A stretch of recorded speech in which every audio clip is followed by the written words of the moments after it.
Bonjour à tous et bienvenue sur la chaîne des publications Agora. On se retrouve aujourd'hui avec Philippe Béchade, rédacteur en chef de la Chronique Agora et de la Lettre des Affranchis, notre lettre économique et géopolitique mensuelle.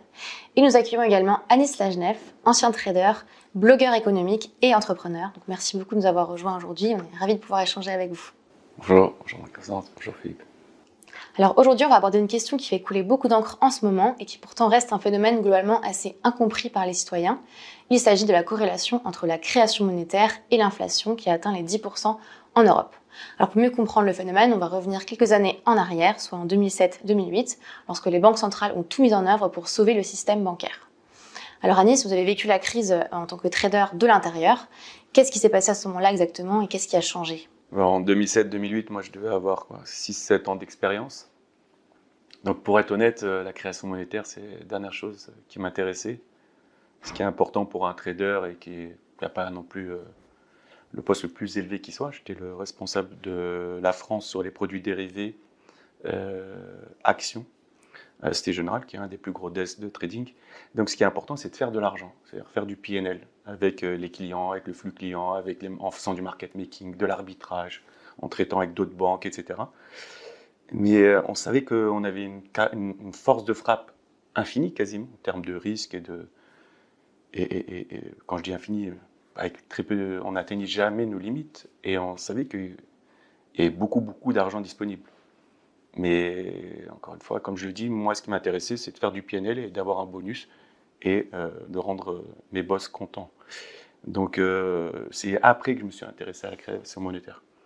C'est après quand on s'est rendu compte que la monnaie, justement, qui était en abondance à ce moment-là, devenait de plus en plus limitée et que les taux d'intérêt commençaient à grossir, etc. C'est là qu'on s'est demandé, mais en fait, d'où vient l'argent et qui le crée et comment. Et justement, qui crée cet argent alors qu'il vient en masse ? La Banque centrale, exclusivement, avec la complicité des banques, puisque c'est par elles que le crédit atteint le grand public, ou le hedge fund. Je tiens à préciser que dans les questions d'échelle, on mesure mal à quel point les hedge funds peuvent être gourmands en capitaux.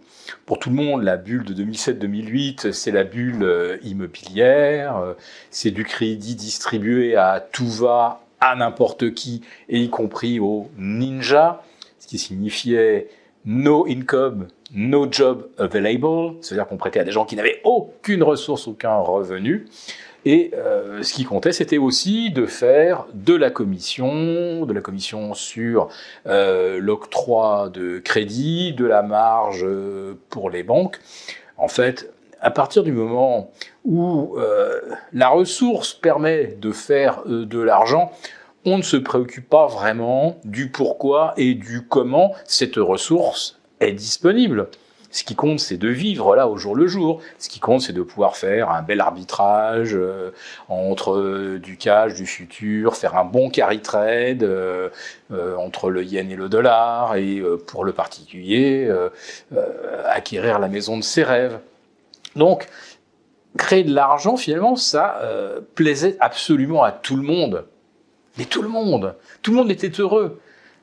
Le propriétaire, enfin celui qui était locataire qui devenait propriétaire, celui qui lui avait fourgué une solution de crédit avec des taux à 5%, les fameux taux subprime, le banquier qui faisait du volume et qui pouvait créer toute une industrie de dérivés grâce à un gars auquel on devrait dresser une statue qui s'appelle Angelo Mosillo, qui avait donc conçu le package des créances immobilières douteuses mélangées avec des bonnes.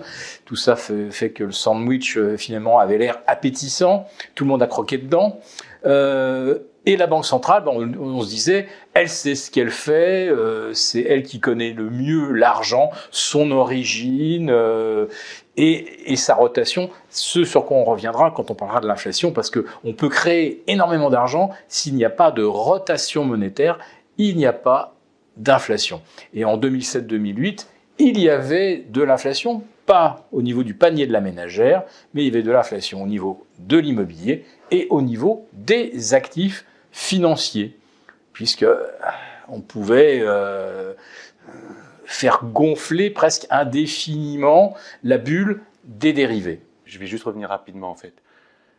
Pour moi, il y a 3 phases, et c'est une fuite en avant qu'on est en train de vivre. La première phase, on va dire, c'est Bretton Woods, 44 à 71.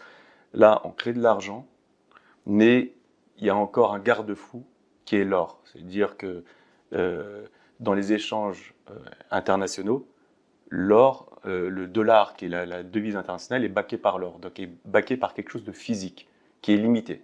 Même si les Américains trichaient et que De Gaulle, par exemple, les a pris les mains dans le sac, même s'ils trichaient, ben en fait, il y avait quand même justement cet or qui nous permettait de limiter la création monétaire. À partir de 71 jusqu'à la crise de 2008, pour moi, ça, c'est la même période.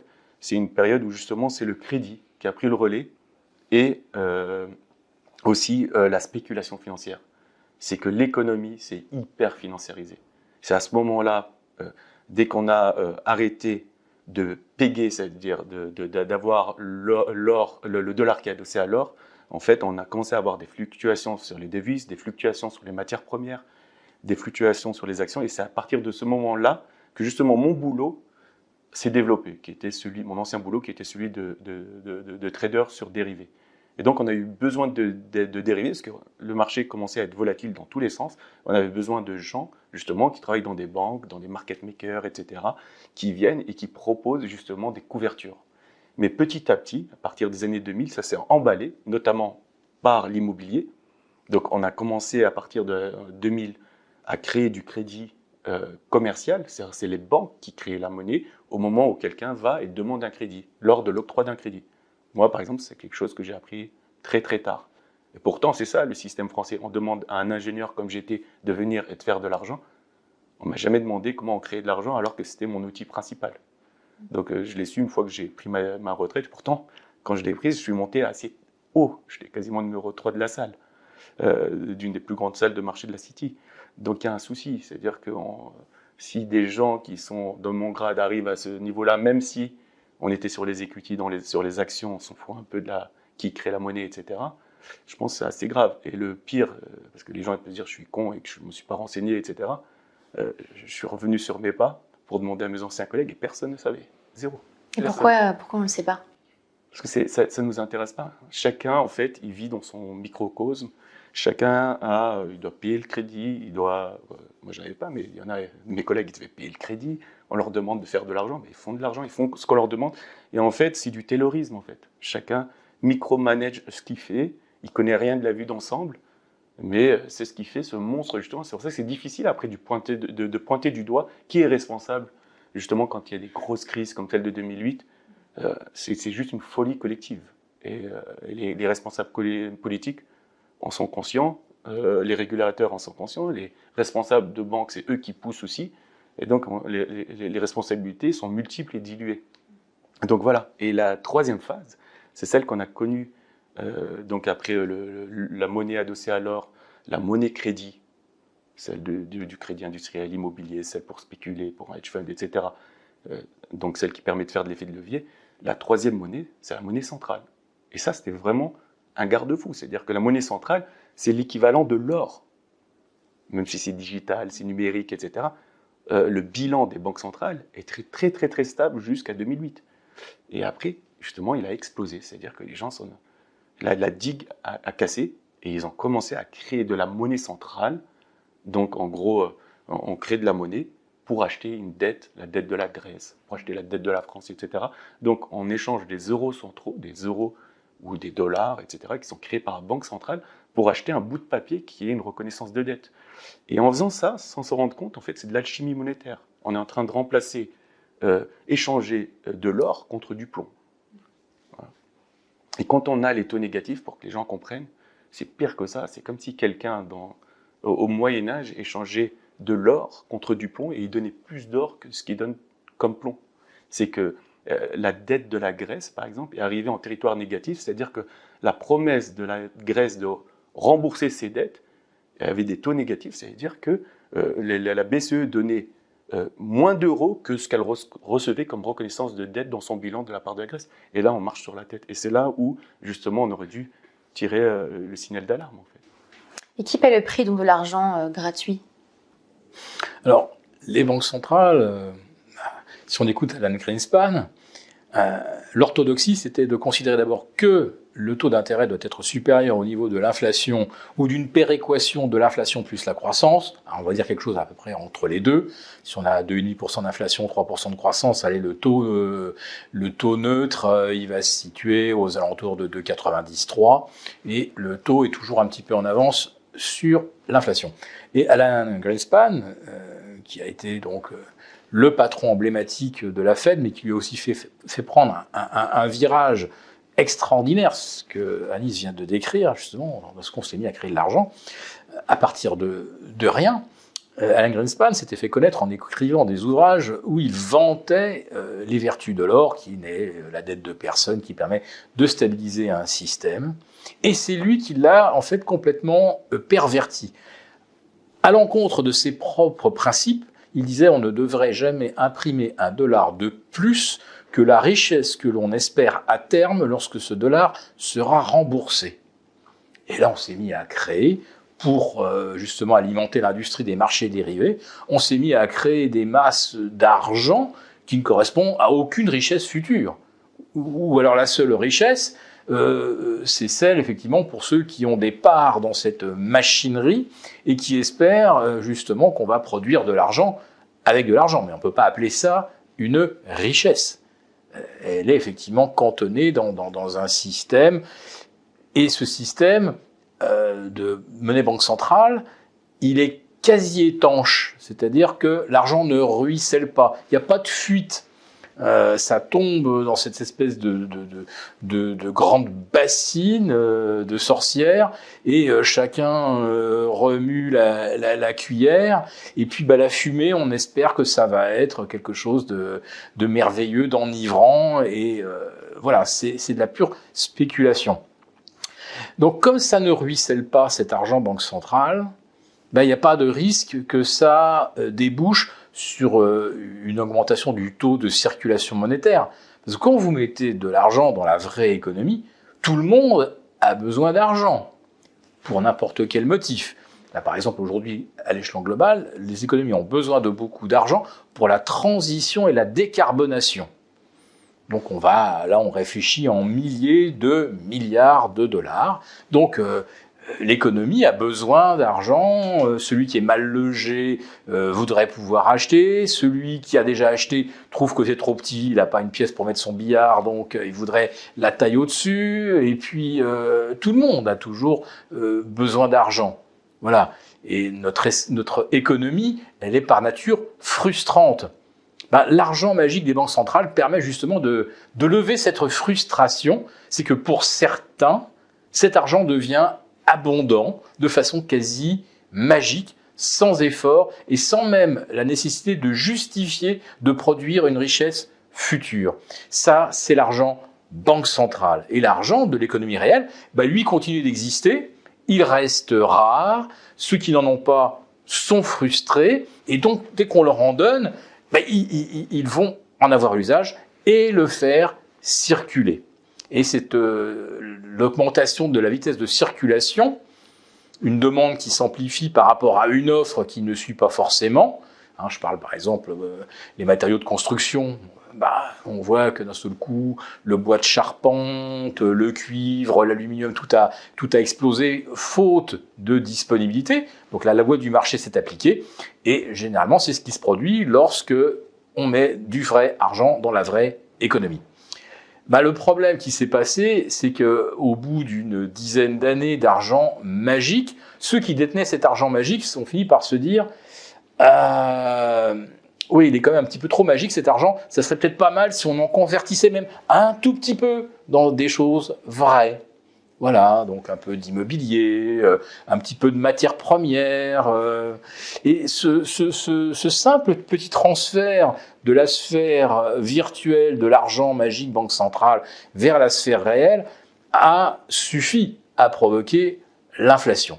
Sauf qu'il faut rappeler que si on avait demandé aux financiers si l'argent magique devait aller ruisseler dans l'économie réelle, ils vous auraient répondu non, ou on ne sait pas trop à quoi ça servirait, laissez-nous jouer avec notre argent.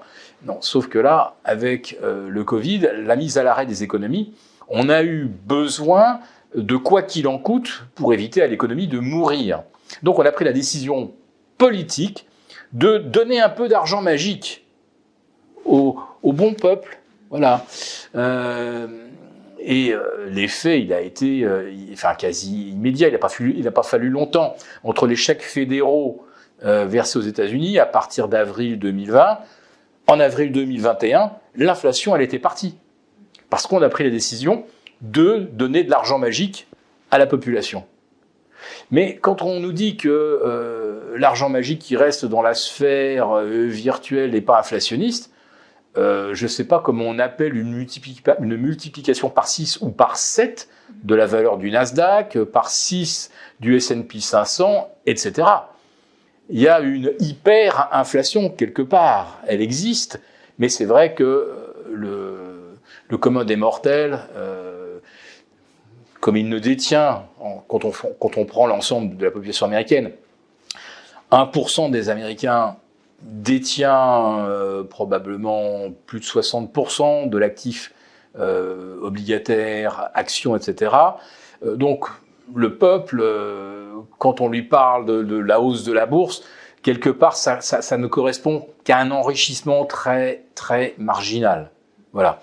Et pour la plupart, cet enrichissement ne suffit pas pour satisfaire ses besoins, se loger, voyager, etc. Donc les gens ont besoin de recourir à l'emprunt. Voilà. Si l'argent magique était distribué à tout le monde sous forme d'actions, tous les gens convertiraient leur plus-value d'action en achat d'une maison, puis on rajouterait une piscine, puis une deuxième voiture, puis une résidence secondaire, et puis un chalet, etc. Voilà ce qui se passerait si tout le monde avait des actions. Mais on s'aperçoit que ceux qui détiennent les actions sont ceux qui ont aussi accès à l'argent magique. Donc c'est la classe moyenne finalement qui n'investit pas, qui paie le prix de cet argent gratuit. Les perdants, ils sont nombreux. L'inflation, en fait, c'est vraiment l'impôt qui ne dit pas son nom. C'est un impôt qui n'est pas voté à l'Assemblée nationale et qui spolie les travailleurs qui ne voient pas leur salaire augmenter justement de l'inflation et qui spolie aussi ceux qui épargnent au cash, ceux qui ont leur argent sous le coussin ou dans un livret A et qui justement voient leur pouvoir d'achat s'éroder. Alors ça, c'est facile de les voir, ces deux-là. Mais encore, il y a un perdant, c'est la démocratie.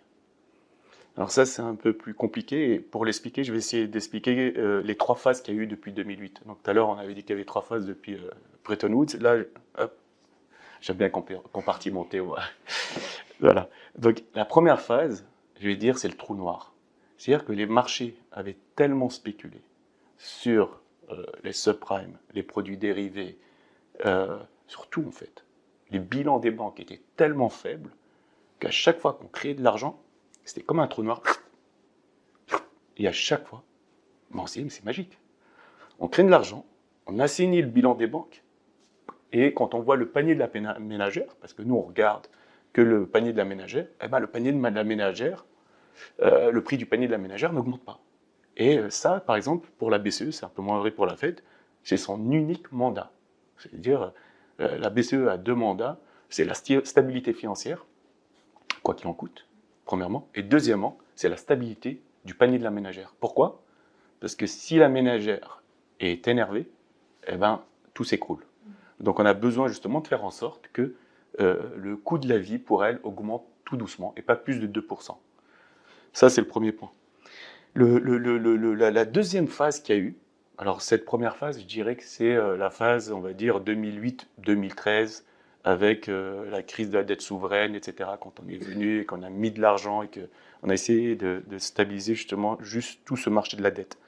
La deuxième phase, c'est quoi ? C'est qu'à un moment, quand ce trou noir est rassasié, c'est-à-dire que quand le marché de la dette n'en peut plus d'avoir cet argent-là, quand les actions ont commencé à monter, parce que justement, si la dette devient plus facile, si la charge de la dette devient plus facile, les actions montent. Et surtout, il y a aussi un arbitrage qui se produit. Donc ça, c'est n'importe quel hedge fund, n'importe quel gars un peu branché financièrement se dit, mais moi, je prêtais à l'Espagne, j'avais du 8%. Maintenant, j'ai du négatif. Donc ça, c'est plutôt 2017-2018, mais même, c'était peut-être à 2%, 2013-2014. Ils disaient, mais pourquoi je prêterais à l'Espagne à 2%? Moi, je préfère mettre sur les actions. Et donc, cet argent va bouger d'endroit en endroit, sur les actions, sur l'immobilier, de luxe, bien sûr, le penthouse, etc., à New York ou dans le 16e, etc.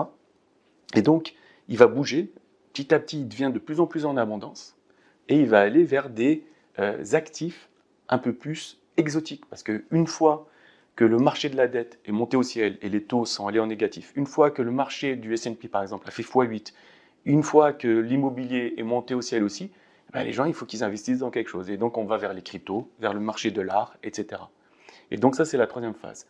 Mais ce qui se passe, pour revenir aux perdants, pourquoi je dis que c'est la démocratie, c'est qu'à partir du moment où eux se sont dit, ben, on met l'argent dans les marchés financiers, et ça n'atteint pas l'économie réelle, parce que si je vais voir la ménagère, je lui dis, écoute, le sac Hermès, il a fait 100% en 10 ans, elle s'en fout, tu vois.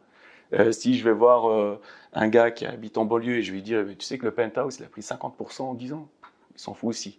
Alors qu'il aurait dû baisser. Hein. On dit qu'il a pris, mais il aurait dû baisser et il a pris en plus, grâce à cet argent magique.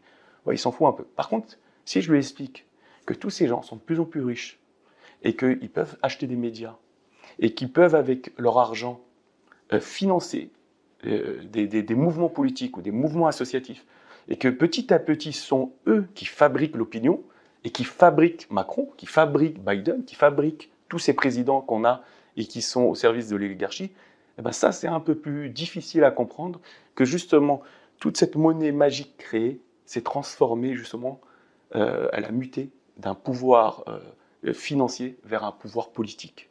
Et donc, les perdants sont justement les gilets jaunes, par exemple, les profs, tous les fonctionnaires qui n'ont pas vu leur pouvoir, ils ont vu l'indice d'indexation de leur salaire gelé, alors que de l'autre côté, les milliardaires ont vu leur richesse exploser. Et donc, les perdants sont typiquement les gilets jaunes, par exemple. Surtout que l'inflation, en fait, elle est beaucoup plus élevée que ce qu'on voit dans les médias. Enfin, 10%, en fait, c'est très peu par rapport à la réalité, finalement. Disons que le panier de la ménagère, s'il prend 10%, ça coûte bien 10% de plus à la ménagère. Si vous prenez un artiste, un footballeur, le panier de la ménagère doit représenter 1% de ses revenus. Donc si par ailleurs, je sais pas, il achète un yacht, une île aux Bahamas, si ça se trouve, le prix des îles aux Bahamas n'a augmenté que 3 ou 4% en l'espace de 2 ans. Voilà, donc le panier de la ménagère, c'est effectivement ce que l'on calcule pour, on va dire, la majorité des gens qui vivent en bas de la pyramide de Maslow et qui ont besoin de se nourrir, de se loger. Après, commencer à financer des études, on est déjà un cran au-dessus. Et puis, plus on monte, en fait, moins les prix flambent quelque part. C'est vraiment une flambée là du concret. C'est une flambée, comme je disais, du bois de charpente, de l'aluminium, du zinc, de tous les constituants des batteries, par exemple, des automobiles. Tout ça, bah oui, il y a soudain une demande et la matière première n'existe pas.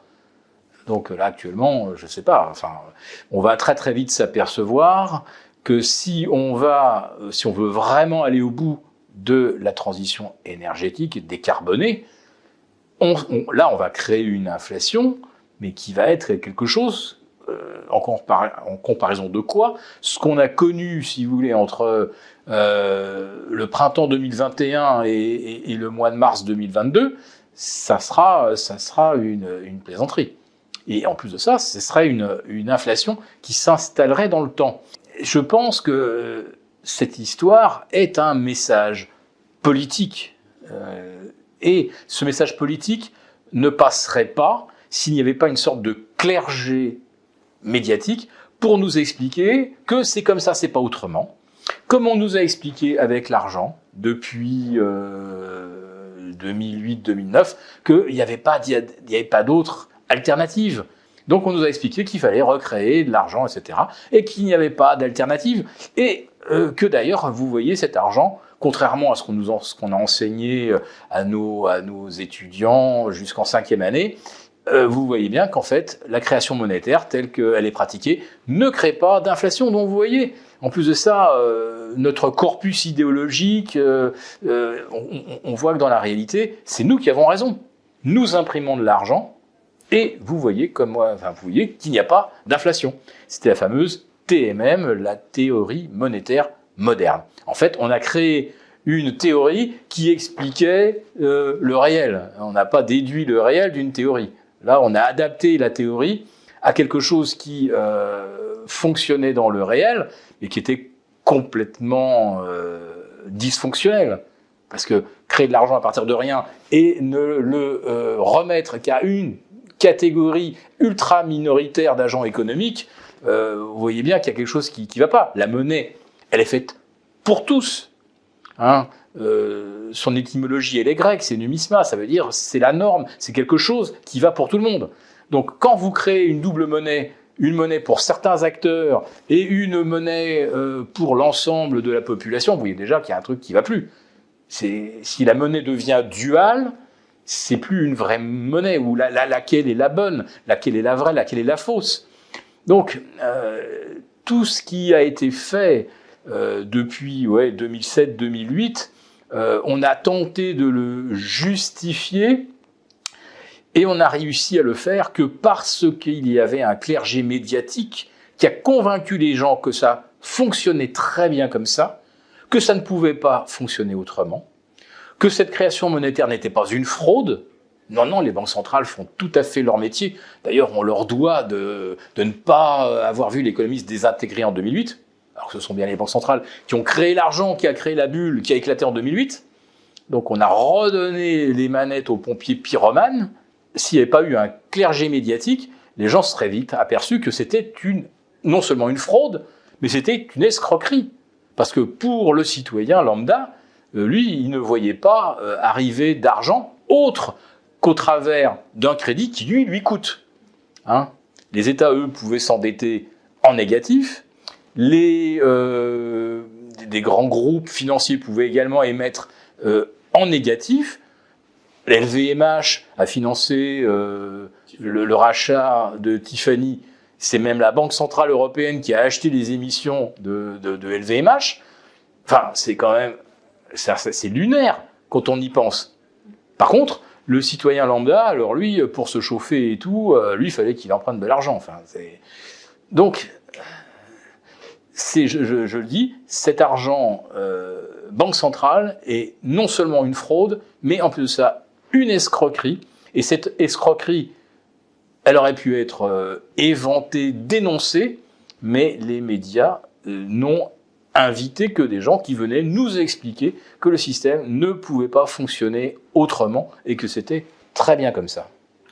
Et est-ce que le système peut changer ou est-ce que c'est une fatalité et cette dépendance à la monnaie ne peut pas être modifiée? Je peux revenir sur la question, parce que c'est important. Parce qu'en fait, il y a une guerre des mots. Parce qu'on parle d'inflation, mais il faut la définir. Et quand on écoute la BCE ou qu'on écoute les journalistes ou qu'on écoute les économistes de gauche ou de droite, quand ils parlent d'inflation, par définition, ils ont décidé que l'inflation, c'était l'inflation de l'INSEE, c'est-à-dire l'IPC, l'indice des prix à la consommation. C'est-à-dire ce panier qui est construit et qu'on essaye justement de mesurer de mois en mois pour voir est-ce que les prix augmentent ou pas. Et ça, justement, dès qu'on dit que l'inflation, c'est ça et pas d'autre, pas autre chose, justement, là, il y a comme une fraude qui est gagnée par qui? Par ceux qui gagnent la guerre des mots. L'inflation, elle peut se produire dans l'immobilier. C'est-à-dire que si moi, je décide que la création monétaire, j'en crée 60% de la monnaie est représentée par les encours de crédit. C'est-à-dire que si on remboursait tous les crédits immobiliers qu'on avait, 60% de la monnaie disparaîtrait. Donc à partir du moment où je décide, moi, de créer la monnaie via le crédit immobilier, de l'injecter dans le marché immobilier, et que le marché immobilier monte, ben là, il y a de l'inflation. Alors on va nous expliquer, oui, mais il n'y a pas assez d'offres, etc. On n'a jamais construit autant que ces 10 dernières années ou ces 20 dernières années. Donc on continue de construire énormément d'appartements. L'inflation, si j'injecte la monnaie C'est la loi Cantillon. C'est si j'injecte la monnaie dans le marché de la dette, ben, le prix des obligations va monter et les taux d'intérêt vont baisser jusqu'à être négatifs. Si le marché des actions est juste à côté de celui des obligations, ils vont en profiter par ricochet. Et donc voilà, petit à petit, on comprend qu'il y a un rapport, la monnaie n'est pas neutre, il y a un rapport entre la monnaie, là où on l'injecte, et son impact sur les prix. Par exemple, j'ai pas parlé tout à l'heure de la troisième phase, qui est celle de l'après-Covid. Là, entre 2008 et 2020, la monnaie a été injectée dans les marchés financiers, donc elle est restée cantonnée au marché des obligations, des actions, un peu à ceux des cryptos. Pourquoi ? Il faut faire le lien aussi. Pourquoi les cryptos ont pu être pumpés, puis descendre, pumpés, dumpés, etc. C'est-à-dire monter et descendre, etc. Ben parce que, en fait, en dehors du fait que des gens y croient, et ils croient dur comme fer et qu'ils y mettent leurs économies, on a permis, via toutes ces plateformes de trading, de faire du levier. On pouvait faire du levier x 125, x 800 sur du FX, 125 sur des cryptos. Mais justement, et comment justement on fait du levier ? Le levier, c'est que de la dette, c'est du crédit. C'est-à-dire que si la monnaie est abondante et que les banques peuvent, contre un collatéral, contre un actif, prêter de l'argent sur quelques jours à des taux mirobolants, ben, pour elles, c'est tout gagné. En plus, elles peuvent se débarrasser de l'actif si tout se passe mal. Donc, voilà, c'est quoi l'inflation ? C'est-à-dire que ce n'est pas une seule définition. Et pourquoi l'indice de la ménagère, justement, a explosé après le Covid ? Alors ça, c'est pas Anis Lagenef ou Philippe Béchat qui va le dire, c'est de la Rosière. Donc il était au FMI, responsable du Trésor, il était gouverneur de la Banque de France. C'est Lord King, qui était Bank of England, donc la Banque d'Angleterre, c'est le gouverneur de la Banque d'Angleterre. C'est la directrice du FMI qui le dit, etc. C'est qu'à un moment où l'activité est à l'arrêt, où justement on aurait dû réduire la création monétaire naturellement, on a accéléré, on a appuyé sur l'accélérateur et on a créé justement des montagnes de monnaie par rapport à... J'ai regardé le rapport, c'est-à-dire la pente, entre en gros la période 2008-2020 et 2020-2022. Il y a un rapport de 1 à 13. C'est-à-dire qu'on a créé 13 fois plus de monnaie sur l'équivalent d'une année entre ces deux périodes. À un moment où, justement, tout ce qui est stock, etc., commençait à réduire. Les productions, on avait des problèmes dans la production, on avait des problèmes dans l'approvisionnement, etc. À ce moment-là où justement l'inflation naturellement devait monter, on a appuyé sur l'accélérateur et justement on a fait en sorte que l'inflation explose. Et maintenant le résultat, donc tu demandais quelle est la solution. Leur solution, en fait, après avoir fait la fuite en avant, après avoir sauvé les copains, etc., leur solution, et ils le disent très franchement, c'est écrit noir sur blanc, c'est la récession. Il faut qu'ils remontent les taux, qu'ils coupent le rebond monétaire pour que la monnaie revale quelque chose et que les gens continuent à se lever le matin pour la gagner. Parce que si demain la monnaie fait faillite, c'est les banques centrales qui font faillite et ils perdent leur pouvoir de créer de la monnaie. Donc là, ils doivent créer de la récession. Une fois qu'ils ont mis tous les copains, ils les ont tous mis bien, ben ils vont créer une récession. Et c'est ça, en fait, qu'ils ont comme plan, c'est créer du chômage. Donc quand tu as le président plutôt, de la Fed, donc qui est la première banque centrale au monde, qui dit, je suis désolé de le dire, mais on a besoin de chômage, donc on voit bien que le peuple est une variable d'ajustement, justement, de toutes ces politiques monétaires. On est des pions, en fait, tout simplement. Oui. Je dirais qu'il fut un temps où on avait un certain respect quand même pour les pions. Hein. Quand on les remettait dans la boîte ou quand on les remettait sur l'échiquier, on les posait délicatement. Là, aujourd'hui, d'un seul coup, on dit qu'il faut balayer les pions, flac, on les envoie gicler. Et puis, on est tranquille puisque la compréhension de ce qui leur arrive à ces pauvres pions, cette compréhension leur est interdite par le clergé médiatique qui véhicule une pensée unique, la fameuse guerre des mots. Pour moi, je dis, ce sont des mots qui pensent à votre place. Voilà. Et donc, dans votre tête, il y a ces mots qui tournent et puis qui neutralisent en fait une vraie capacité de raisonnement. De se dire, voilà, je pose les choses, je les mets en rapport les unes avec les autres et j'obtiens un scénario. Là, les mots pensent à la place. Alors, c'est la solidarité, c'est le quoi qu'il en coûte, c'était on a fait au mieux et voilà. Et les gens ne peuvent pas vraiment remettre en cause les choses de la façon dont elles fonctionnent, parce que, d'abord, on n'enseigne pas ce qu'est une monnaie, on n'enseigne pas ce qu'est l'inflation, celle par le taux de rotation. La seule chose qu'on vous dit, par contre, ce qui est très mauvais, c'est la spirale prix-salaire. Ah, ça, c'est très très mauvais, il faut s'en méfier. Ah, dans les années 70, on a vu ce que ça nous a coûté, il faut surtout pas que ça revienne. Mais pourquoi pas? Ben non, quand vous avez 100 personnes qui vous disent non, faut pas que l'inflation, comme dans les années 70, revienne, c'était très très mauvais. Dans les années 70, les gens qui empruntaient, ils se sont enrichis. Ça a été une période, alors on se souvient, on nous dit c'était monstrueux avec de l'inflation. Mais en fait, 75-80, la plupart des particuliers se sont enrichis comme jamais. C'était un véritable cadeau du ciel, cette inflation. Donc aujourd'hui, il ne faut surtout pas revenir à la spirale prix-salaire. Et le chômage, bah, c'est évidemment le moyen le plus efficace, de façon à ce que les gens ne puissent pas être très exigeants, parce que voilà, quand il ne suffit plus de traverser la rue pour trouver du taf, et que des fois traverser la rue ça prend 3 mois, 6 mois, et puis qu'au bout de 6 mois on se dit bah là mes indemnités vont tomber à zéro, ça crée du stress, et vous acceptez n'importe quel poste à n'importe quel prix. Bah, c'est ça le but, hein, d'avoir en permanence du chômage. Et figurez-vous qu'aux États-Unis, l'inflation par les salaires n'a pas vraiment existé. Il a fallu les chèques fédéraux distribués à tout le monde, hein, à tous les ménages, pour que l'inflation éclate. Pourquoi est-ce qu'il n'y a pas eu d'inflation salariale aux États-Unis? Ben, tout simplement parce que les chiffres du chômage sont totalement faux. Il existe aux États-Unis 30 millions de gens qui ne travaillent pas et qui le pourraient. Donc c'est une espèce de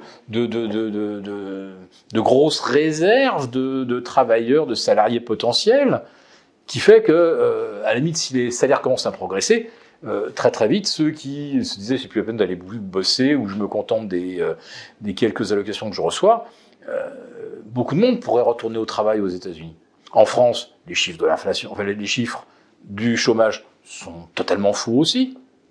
Le taux de chômage en France, le taux vrai, c'est au moins 15-16. Mais comment les falsifient, ces chiffres? Mais c'est une longue habitude de falsifier les chiffres.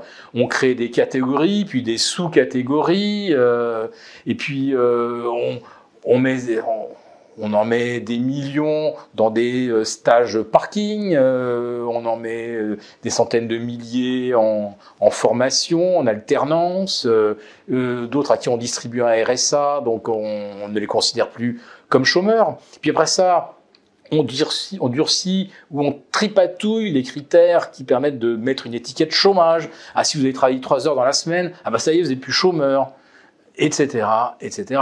Donc en fait, ça ne veut plus rien dire. On a le mot chômage et les gens disent, ils pensent savoir ce que c'est, mais non. On a créé des tas de sous-catégories, ce qui fait que maintenant les gens s'y perdent complètement. Et on a réussi à faire passer pour non-chômeurs des gens simplement parce qu'ils sont en formation ou parce qu'ils ont touché 300 € de subvention à un titre ou à un autre. Enfin voilà. Donc on triche notre monde, si j'ose dire aujourd'hui. Il est en fait le reflet de notre monnaie. Notre monnaie est une gigantesque tricherie. Et tout le système économique derrière repose sur une grande tricherie dans les concepts économiques, dans le discours que l'on tient dans les médias. On triche avec tout. On triche avec l'inflation. Donc l'INSEE, c'est très facile. L'immobilier prend 50% en 5 ans. C'est pas grave. Ça ne pèse que 15 ou 16%. 6%. Ce que j'allais dire, voilà. C'est qu'en plus de la guerre des mots, il y a la dictature de la moyenne. C'est-à-dire si on prend juste l'indice de l'INSEE, c'est une moyenne pondérée. Donc, en gros, ils vont prendre plusieurs postes de dépenses des ménages. Et par exemple, si votre iPhone, il a, je ne m'y connais pas trop, mais en RAM, en giga, ou votre ordinateur, etc., a vachement pris, mais que le prix est le même, ils vont avoir des ajustements pour faire en sorte de dire, est-ce qu'il n'est pas tout à fait justifié que justement, que même si vous achetez l'iPhone au même prix, en fait, vous avez gagné en pouvoir d'achat. Donc, ils vont faire baisser artificiellement le prix de cet iPhone, ce qui n'est pas non plus totalement faux dans ce cas de l'iPhone. Mais par exemple, vu que c'est une dictature de la moyenne, s'il y a un couple ou un ménage ou des gens plutôt âgés qui s'en foutent de tout ce qui est technologique, etc., justement, eux vont voir le prix et ils vont gueuler, mais non, mais le prix est trafiqué, etc. Vont voir le prix augmenter, parce que eux, si c'est un ménage modeste, il a besoin de vivre. Et pour vivre, il faut quoi? Il faut se loger. Donc on a dit que le logement, quand vous achetez, il ne compte pas, parce qu'ils considèrent que c'est un investissement et non pas une dépense, une consommation. Donc il y a plusieurs personnes aussi qui habitent justement dans le parc locatif qui est public, donc tout ce qui est HLM, etc. Donc en fait, le poids, si on regarde le poids de la location dans l'indice de l'INSEE, c'est 6%. Donc quelqu'un qui gagne à Paris 2000 € devrait se loger, qui n'a pas acheté, selon cette logique, pour 120 €. Je ne sais pas à Paris s'il y a des gens qui arrivent à se loger avec 120 €. Une fois qu'ils gagnent 2000 €, je pense que ce n'est pas possible, premièrement. Et la deuxième chose, pourquoi je dis que c'est la dictature de la moyenne, parce que les gens qui sont modestes doivent se loger, doivent se nourrir et doivent se chauffer et se déplacer. Donc c'est l'énergie, les denrées alimentaires et le logement. Et comme par hasard, ce sont les 3 postes qui augmentent le plus. Et donc l'injustice qu'il y a derrière justement ces politiques monétaires, c'est qu'on en a fait profiter les ultra-riches. On a parlé de Arnaud tout à l'heure, on peut parler de Drahi, de Bolloré, etc.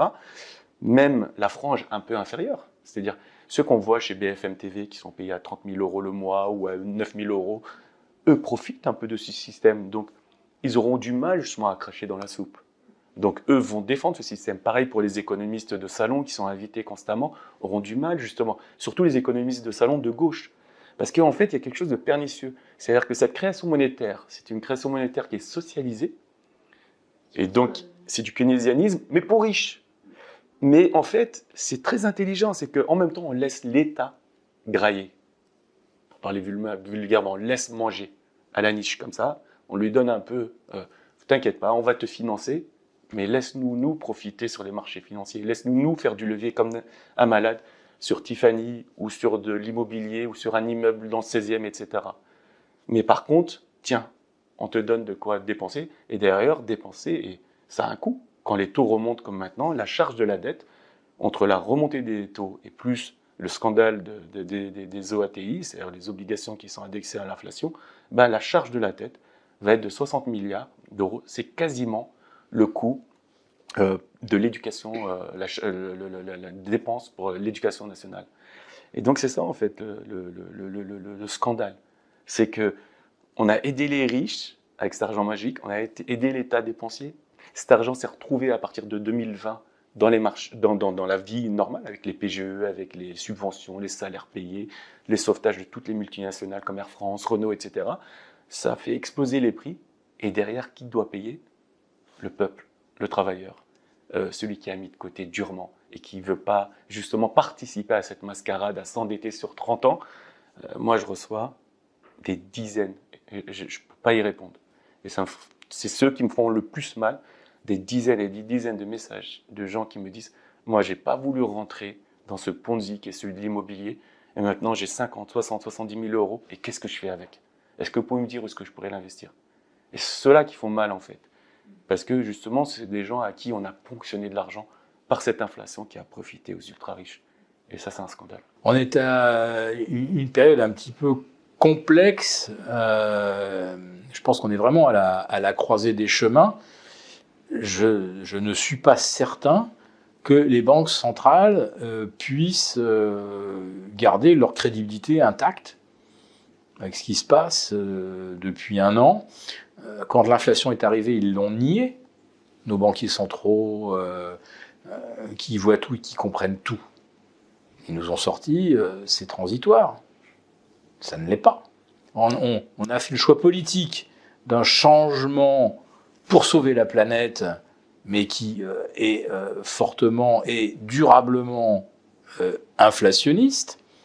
Et en même temps, on nous monte les taux pour créer de la récession, alors qu'en fait, la hausse des prix des matières premières, soit ça rebaisse s'il y a de la récession, mais ça ne rebaisse pas si on fait de la transition énergétique. Donc les banques centrales vont certainement réussir effectivement à créer de la récession, oui, mais elles ne vont pas vaincre l'inflation. Donc nous aurons le pire de tout ce qu'on peut imaginer, c'est-à-dire du chômage, de l'inflation qui, comme on dit, ruine d'épargnants, la fameuse euthanasie des rentiers. On va avoir de l'instabilité sociale, très probablement, ce qui est jamais bon pour les affaires. Et comment on se protège de ça?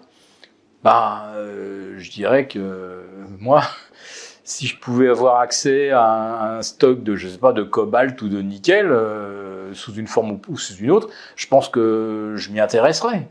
Malheureusement, là encore, ça ne sera pas permis au commun des mortels. Ça sera de nouveau permis à ceux qui ont accès aux contrats à terme sur les matières premières, qui peuvent les négocier par centaines de milliers de dollars, etc. Donc, qu'est-ce qui reste éventuellement accessible? Certainement l'or, l'argent, puisqu'à un moment, on ne peut plus monter les taux, parce que là, les États ne peuvent plus payer. C'est simple. Anis le dit, 60 milliards de coûts de service de la dette. Aux États-Unis, à 5%, les taux, ça sera 780 milliards de service de la dette, c'est-à-dire l'équivalent du budget de la défense américain. Bon. Donc, il y a un moment, les banques centrales ne peuvent plus monter les taux. Actuellement, l'or et l'argent sont, fortement concurrencés, voire ont été très pénalisés par la hausse des rendements. On préfère acheter quelque chose qui a du rendement que l'or ou de l'argent qui n'en a pas. Mais une fois que les taux arrêtent de monter, il n'y a plus grand-chose, il n'y a plus de surplus de rendement à attendre de l'obligataire. Donc à ce moment-là, la mécanique classique rentre en marche. C'est-à-dire que si les prix continuent de monter, à ce moment-là, l'or et l'argent, qui ont, on va dire, un coût de production connu et constant, vont nécessairement se mettre à monter.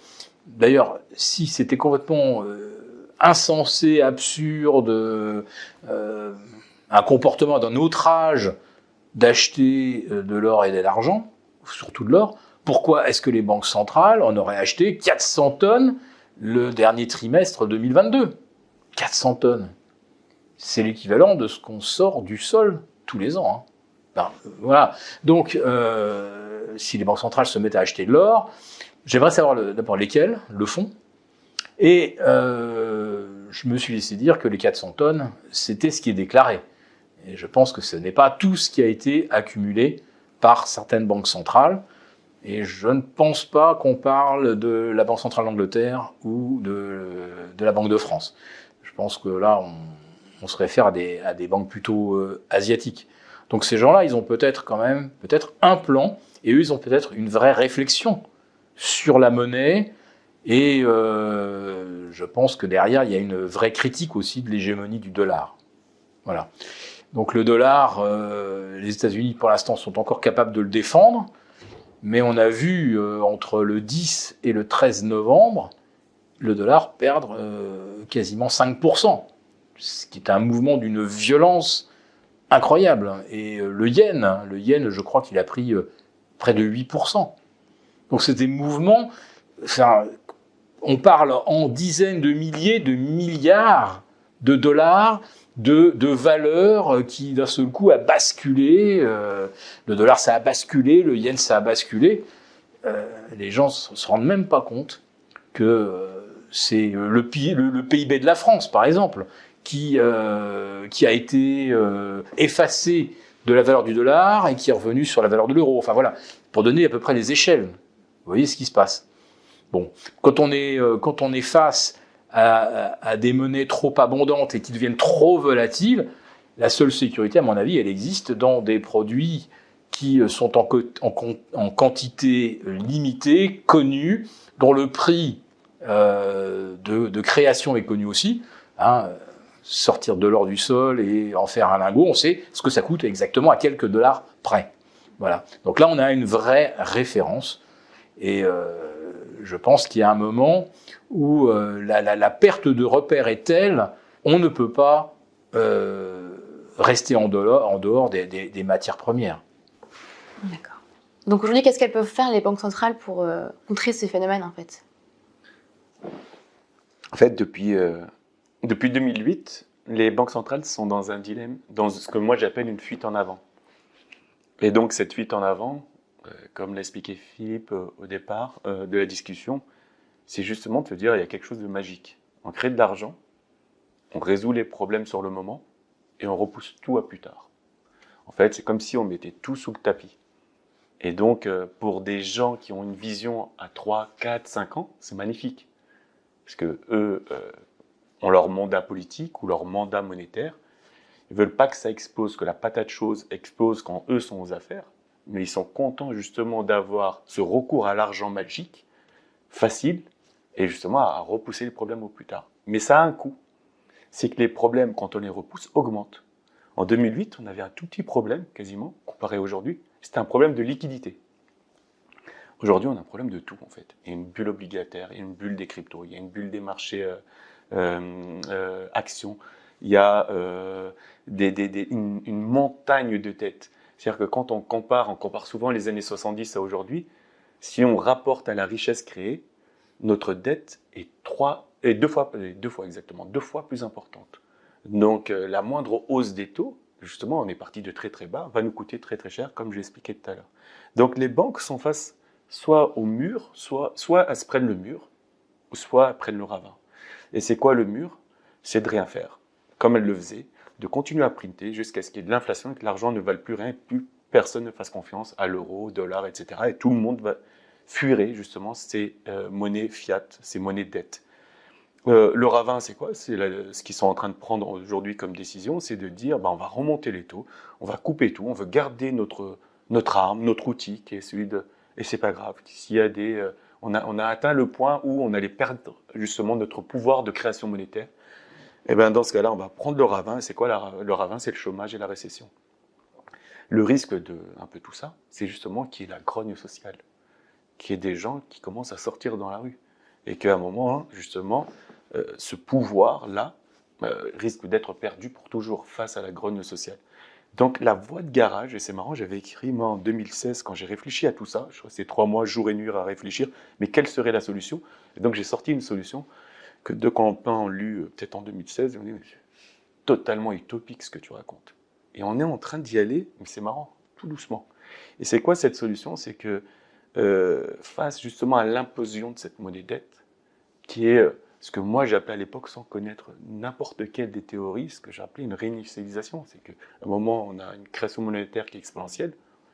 Quand on va retoucher terre et qu'on va voir la réalité en face, c'est ce que je rappelle une réinitialisation, c'est-à-dire un reset. Et on va voir ce reset. Et c'est quoi ce reset? C'est que les banques maintenant, les banques centrales, essayent de gagner du temps pour mettre en place l'euro numérique. Et l'euro numérique, alors les gens ne comprennent pas, mais déjà l'argent, là, il est numérique. Je paye avec ma carte bleue, il est dans un compte en banque. En fait, l'euro numérique, là où on a expliqué au début, justement, c'est peut-être là, ce qui est sympa, parce qu'on est vers la fin de l'émission et qu'on explique le lien entre les deux, là où l'euro numérique de banque centrale est créé à partir de rien, sans qu'il n'y ait besoin, justement, d'octroyer un crédit ou quoi que ce soit, l'autre, il faut forcément qu'il y ait de la dette en face, qu'il y ait un crédit. Donc, en réalité, ce qui est bien avec l'euro numérique, c'est qu'il réplique complètement les qualités de l'or. C'est qu'il est créé à partir de rien, ok, et il n'est pas adossé à une dette. C'est-à-dire qu'il n'est pas détruit au moment où quelqu'un rembourse une dette. C'est-à-dire que si on remboursait toutes les dettes du monde, on n'aurait plus de monnaie de nos jours. S'il n'y a que de l'euro numérique, si on rembourse toutes les dettes, l'euro numérique serait toujours là. C'est ça la différence. Il faut voir l'euro numérique pour les gens, pour qu'ils comprennent les débats qui vont avoir lieu dans les 2-3 ans à venir. Il faut vraiment qu'ils pensent à l'euro numérique comme des pièces et des billets. Quand on rembourse une dette, les pièces et les billets, ils sont toujours dans ma poche. L'euro numérique, c'est pareil, sauf qu'il sera dans un compte de banque centrale. Alors, le problème qu'il y a, et c'est pour ça que le Bitcoin fait un peu, et toutes les cryptos un peu, qui sont en quantité à peu près finie, comme le Bitcoin, font justement de l'ombre à cette monnaie-là, c'est qu'une banque centrale aura le droit d'en créer autant qu'elle veut. Et donc, contrairement à l'or, il ne sera pas limité. Donc, je pense qu'on va aller vers un système monétaire où petit à petit, on risque d'avoir tout ici, comme les banques, il n'y avait que les banques commerciales qui pouvaient jouir de ce compte auprès de la Banque centrale et le Trésor français, et tout le monde, Philippe, Marie-Constance, Anise, on aura tous un compte à la Banque centrale, un compte unique, et où on pourra, entre parenthèses, jouir de nos euros de Banque centrale numérique. Le problème qu'il y a, et c'est des questions qui se posent déjà, eux, ils se disent, mais si tout le monde met son argent là-bas, il ne va plus avoir d'argent dans les banques. Donc, ils sont en train de réfléchir, c'est marrant, c'est des choses auxquelles moi j'avais réfléchi à l'époque. Est-ce qu'on va mettre un seuil à partir duquel on va dire attention, vous avez le droit, pour l'instant il parle de 3 000 euros, vous avez le droit d'avoir jusqu'à 3 000 euros sur votre compte, mais si vous dépassez ce seuil, vous avez une taxe, un impôt.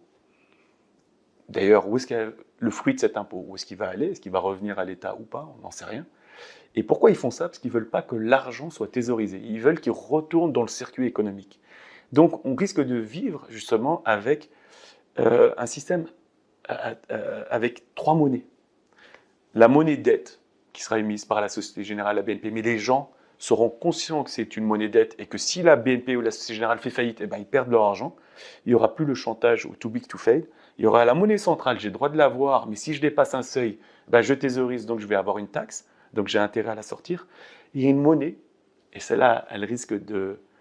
Alors, moi, je ne suis pas fan du Bitcoin, mais par exemple, la troisième voie, c'est soit les BRICS qui décident de construire une monnaie internationale avec, peut-être, en se mariant avec certains pays de l'OPEP, ou la zone occidentale, donc l'euro-dollar, la zone euro-dollar qui crée sa propre monnaie, et on aurait justement une monnaie un peu, ce que je dirais, acéphale, ou sinon, si plus personne ne se fait confiance au niveau international, et il est possible qu'une monnaie telle que le Bitcoin prenne le dessus. Pourquoi? Alors, il ne sera pas dépensé par toi ou moi, il sera dépensé, ce Bitcoin, par les États, par les multinationales, pour justement compenser les excédents ou les déficits commerciaux entre les zones économiques. Et donc, on risque justement d'aller petit à petit, d'être forcé, alors qu'on aurait pu le faire en 2008, d'être forcé à aller à ce monde où il y aurait 3 monnaies et que la monnaie dette arrêterait d'être hégémonique. Voilà peut-être le monde vers lequel... Mais moi, je ne connais pas le futur. Et après, se pose, et peut-être Philippe, tu pourras en parler, tu voulais peut-être en parler, des problèmes de la monnaie centrale, qu'il y a un souci avec ça, c'est qu'une fois que vous avez un compte à la banque centrale, ben c'est très facile de vous le couper, ou justement de mettre en place du crédit social. Vous avez le droit d'utiliser vos euros, mais vous n'avez pas le droit de dépenser plus que tant en énergie, en empreinte carbone, etc. Et on risque de perdre en liberté si justement on laisse d'autres décider à notre place des règles de cette monnaie centrale qui est créée par la Banque centrale qui est censée travailler pour nous tous. Et là, ça soulève immédiatement la question, mais qui peut décider de ce qui est bon, de comment doit être gérée cette monnaie, si c'est une banque centrale indépendante, qui n'a de compte à rendre à personne, et certainement pas pour les bêtises qu'elles ont pu commettre par le passé. En fait, on a déjà perdu la souveraineté en Europe sur notre monnaie, et là, on perdrait même la souveraineté sur comment est conçue une nouvelle monnaie. Et ça, c'est quelque chose d'extrêmement important et fondateur, parce que il faut que cette monnaie ait une véritable utilité et qu'elle ne soit pas un outil d'oppression, comme ça a été mentionné. Pourquoi la Chine est-elle le pays le plus avancé dans le projet de monnaie numérique? Tout simplement parce qu'effectivement, cette monnaie banque centrale permet d'appliquer instantanément le crédit social. Vous n'avez pas payé vos PV, vous êtes en retard de paiement d'une taxe, vous n'avez plus le droit de prendre le train, plus le droit de prendre l'avion, vous ne recevez plus vos subsides, les aides auxquelles vous avez droit, etc. Ou votre enfant est délinquant, on vous coupe les APL, les aides sociales, etc. En Chine, c'est vraiment comme ça. Donc imaginons ça, c'est un cauchemar totalitaire qui se met en place. Donc, à quel moment le peuple peut s'exprimer et dire « nous, on veut surtout pas une décalcomanie du modèle chinois ». Alors que pour le banquier central, au contraire, cette reprise du contrôle de la monnaie, de l'usage qu'on en fait, c'est quelque chose dont ils n'ont jamais osé rêver. Tout ce qu'ils arrivaient à faire, c'est à monter les taux pour créer un peu de récession et freiner la circulation monétaire. Ils n'en avaient pas le contrôle, les gens faisaient encore ce qu'ils voulaient avec leurs billets de banque et leurs pièces, leurs carnets de chèques.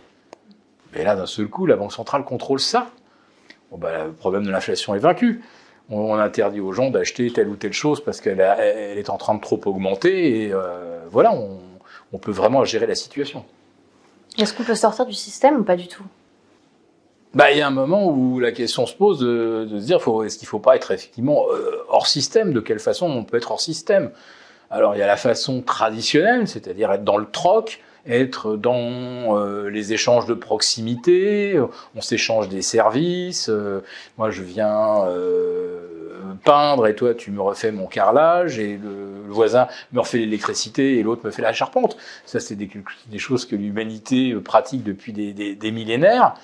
Et puis après ça, on est à l'autre bout du spectre, on a effectivement, pourquoi pas, des cryptoactifs adossés à une blockchain. Et le problème de la blockchain, en tant que moyen de paiement, bah, c'est que quand vous posez un billet ou une pièce chez votre commerçant favori, ce geste de sortir le billet et de le poser a consommé 0 carbone. Et celui qui l'encaisse, il le met dans sa caisse et ça génère 0 carbone. Toute transaction adossée à une blockchain va entraîner une consommation énergétique absolument gigantesque. Voilà. Aujourd'hui, quand on paye avec une carte de crédit, ça consomme pas grand-chose. Ça consomme un peu, mais c'est pas grand-chose. C'est pas vérifié par 1500 points de contrôle dans le monde. C'est pas intégré dans une blockchain. Et la sécurité qu'on a en payant avec une carte est pour l'instant assez suffisante. Mais on nous dit avec la blockchain, il y aura une sécurité absolue. Est-ce que j'ai besoin de cette sécurité pour mes transactions du quotidien ? Je pense que la question mérite d'être posée. Et ensuite, aujourd'hui, le Bitcoin, on le voit bien, il est totalement contrôlé, non pas par une banque centrale, mais je pense par une centaine de personnes, peut-être, animées des meilleures intentions. Enfin, le Bitcoin est quand même contrôlé par ce qu'on appelle les big whales, les grosses baleines. Donc, c'est dire que cette monnaie est indépendante et qu'elle est honnête, etc. Il faut avoir une sacrée confiance dans l'humanisme et le désintéressement de ceux qui sont les plus gros détenteurs de ces cryptoactifs et qui savent faire monter ou baisser comme bon leur semble ou comme ça sert leurs intérêts, ce qu'ils ont démontré depuis 2010. On n'a pas encore eu de comportement des big whales qui démontrent qu'ils ont à cœur de faire une monnaie qui soit au service de tous. C'est surtout au service de leurs propres intérêts. Alors là, par contre, si le Bitcoin devait tomber, par exemple, en dessous de 13 000, voire 10 000, c'est là qu'on va voir si ces gens-là ont vraiment une fibre, une vraie fibre, parce que miner le Bitcoin va devenir négatif en termes de rendement. Ça va coûter plus cher de le produire que ce qu'on va recevoir comme récompense. Donc, on va voir si eux veulent vraiment le faire vivre, le Bitcoin. Mais le jour où le minage n'est plus rentable, qu'est-ce qui va se passer ? Alors, on va peut-être trouver des protocoles, on va les adapter pour qu'ils soient moins gourmands. Et puis surtout, qui sera le survivant pour miner le Bitcoin ? Les derniers survivants, mais ils auront le contrôle absolu. À nouveau, on va avoir une concentration. Et voilà, tout dépend après ça de la pureté des intentions de ceux qui ont le contrôle. Aujourd'hui, ceux qui ont le contrôle de la monnaie, la pureté de leurs intentions, je n'y crois pas un seul instant. Et il suffit de voir les mensonges dont on nous abreuve pour nous faire gober un système complètement dysfonctionnel. Sur le Bitcoin, ouais, ses atouts, c'est que c'est le premier. Donc tout le monde connaît.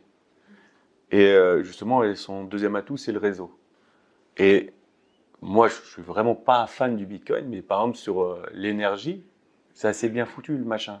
C'est-à-dire que plus le Bitcoin va baisser, et moi je le vois parce que j'ai pas investi dedans, mais je connais quelqu'un qui justement s'occupe de ça, c'est que plus le prix de l'électricité monte et plus le Bitcoin baisse, et plus justement les mineurs font faillite. Donc il y a moins de personnes qui sont là, et il y a comme une sélection naturelle des gens qui ont les reins les plus solides. Ça, c'est le côté à peu près positif du Bitcoin. Mais moi, ce qui me dérange dans le Bitcoin, c'est pas ça. C'est justement un des points que tu as mentionné, ou quasiment, c'est de dire que le Bitcoin, en fait, a les qualités de l'or. Et donc, il est en quantité finie. Mais ils ne font pas. C'est-à-dire que là où la monnaie dette, que je combats aussi, tu vas me dire, je combats tout. Mais il y a quelque chose que je combats pas. C'est que là où il y a la monnaie dette fond trop à cause de l'inflation et qu'elle appauvrit des gens, le Bitcoin ne fond presque pas, c'est-à-dire que pas du tout même, parce que la création monétaire est très très faible, elle est là pour rémunérer justement les mineurs, et on va très rapidement, dans une centaine d'années, c'est rien à l'échelle de l'histoire, stagner à 21 millions d'unités.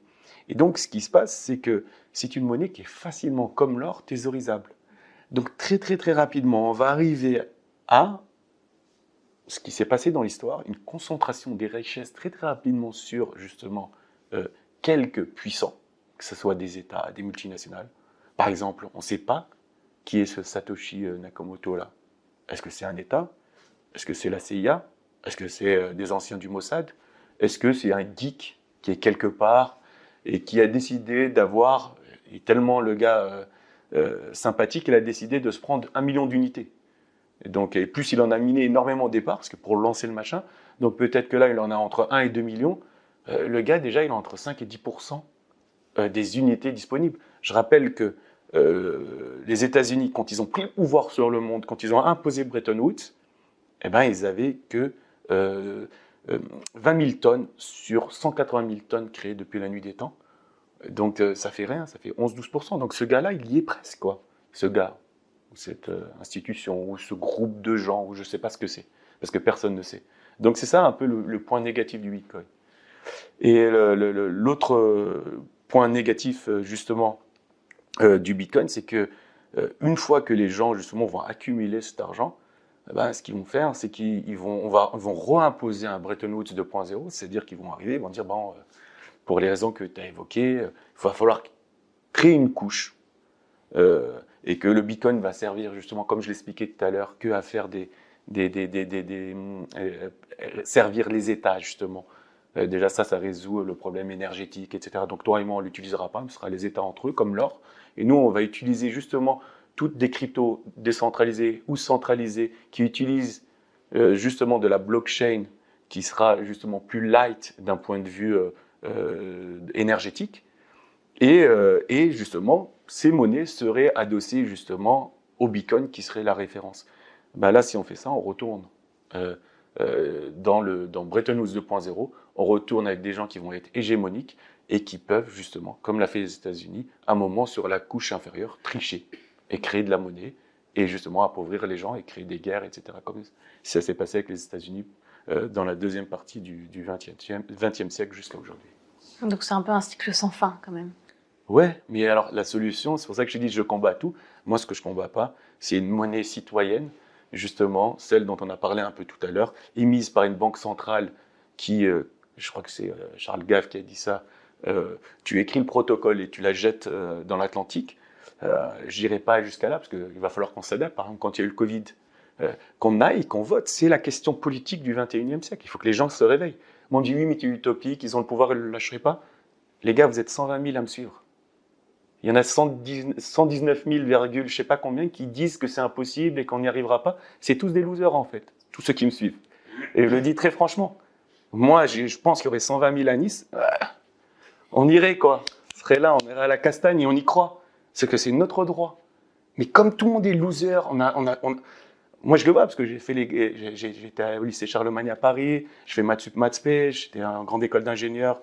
Donc, je le vois, c'est tous des losers, tous ceux qui étaient autour de moi. C'était les mecs les plus intelligents, ceux qu'on a sélectionnés. Mais je préfère avoir mes mecs qui jouent avec moi au Paris FC. J'aurais des mecs comme ça, mais je te jure, je leur explique 3 minutes ce que c'est que la monnaie, ils comprennent. Et on change les choses. En fait, on a créé justement des gens qui sont soumis au pouvoir, soumis à l'ordre établi. Ils sont incapables de remettre en question les choses. Et ce qu'il faudrait, c'est qu'il y ait une monnaie citoyenne. Qu'on dise qu'on ait le contrôle sur sa création. Par exemple, moi je propose, on crée 3% par an. Comme par hasard, c'est le déficit quasiment moyen de l'État. Et on le donne au gouvernement et on va lui dire, OK, tu touches tes 3%, mais à 2 conditions. Tu arrêtes d'aller te prostituer sur les marchés financiers. Tu n'en as plus besoin parce que nous, on a créé l'argent à partir de rien en tant que citoyen et on te l'a donné. Et deuxièmement, tu arrêtes de massacrer les classes moyennes. Tu arrêtes de massacrer les classes moyennes par l'impôt. Et 3%, c'est pas rien. Hein. Entre payer, tout à l'heure j'ai dit 60 milliards, c'est à peu près 2% du PIB, et donner 3% de l'équivalent du PIB à l'État, ça fait un écart de 5%, c'est énorme. Ça fait à peu près, alors 5% du PIB, ça fait à peu près 150 milliards. C'est quasiment un tiers, entre un tiers et la moitié du budget de l'État. Voilà comment on pourrait faire en sorte de payer, nous tous, un peu moins d'impôts par cette création monétaire.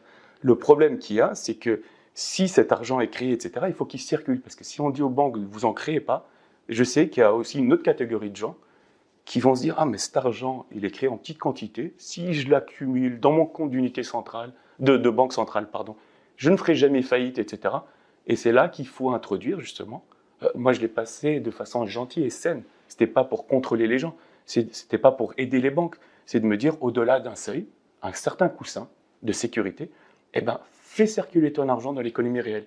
Et si tu ne le fais pas tourner, eh ben, tu vas payer une taxe qui va aller à l'action sociale et qui va justement nous aider tous à réduire, par exemple, si c'est 3%, ça fait encore 70 milliards de plus pour l'État, soit entre 70 et 80 milliards.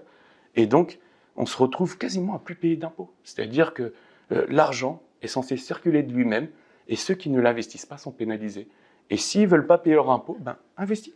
Prête, investis dans des actions, prête à ton neveu, prête à ton fils, etc. Et tu récupéreras.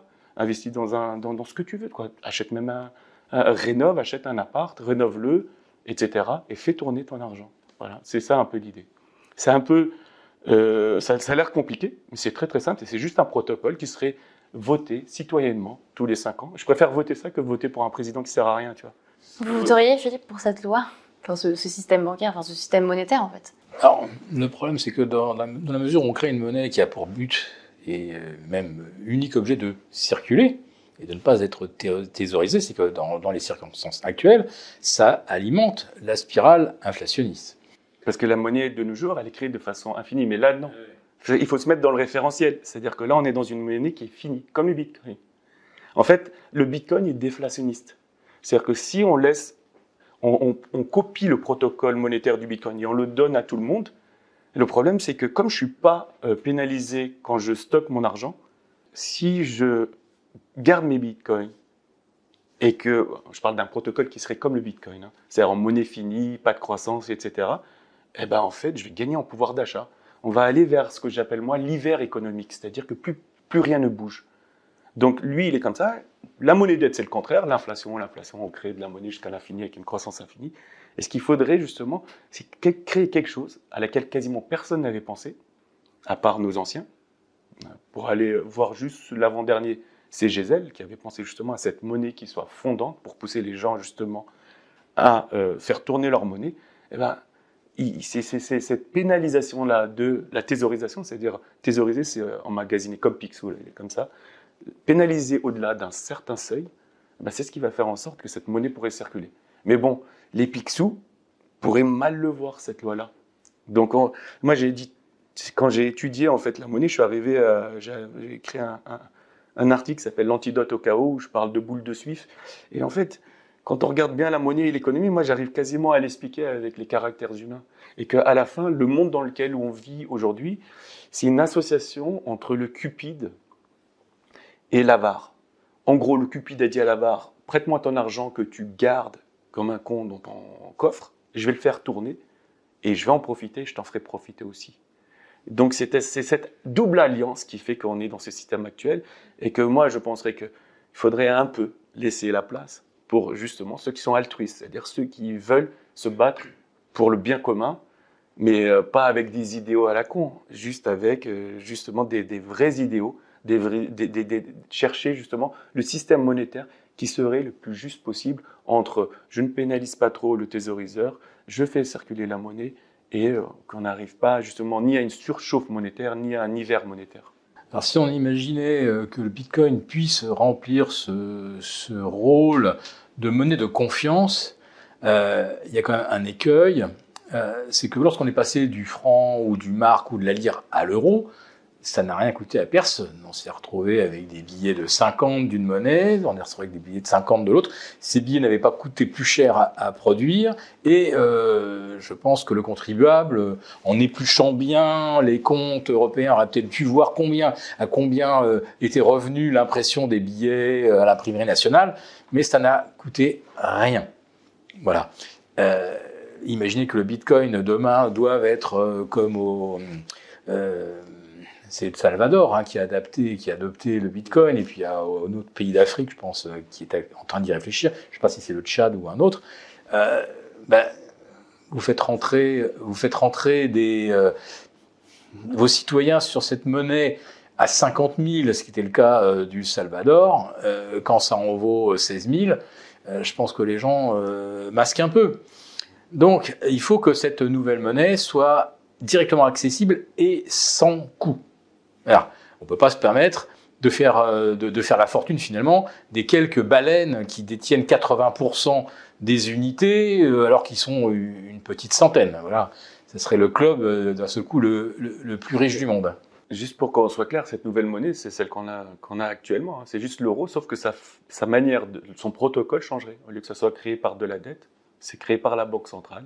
Petit à petit, on vit avec cette double monnaie, monnaie dette, monnaie centrale, et petit à petit, qui prend sa place jusqu'à grossir et dégager la monnaie. Et la réalité, c'est que nous avons déjà vécu en France avec deux monnaies. Il y avait une devise commerciale dans laquelle les Britanniques, les Américains étaient contents de pouvoir investir en France et qui échappait aux dévaluations successives, parce qu'à partir de 74-75, des dévaluations, on en a eu en série. Et donc, on avait déjà un système de monnaie accessible aux étrangers qui se dévalorisait beaucoup moins que la valeur faciale. Voilà, donc ça, techniquement, c'est tout à fait gérable, ça a déjà été fait. Voilà.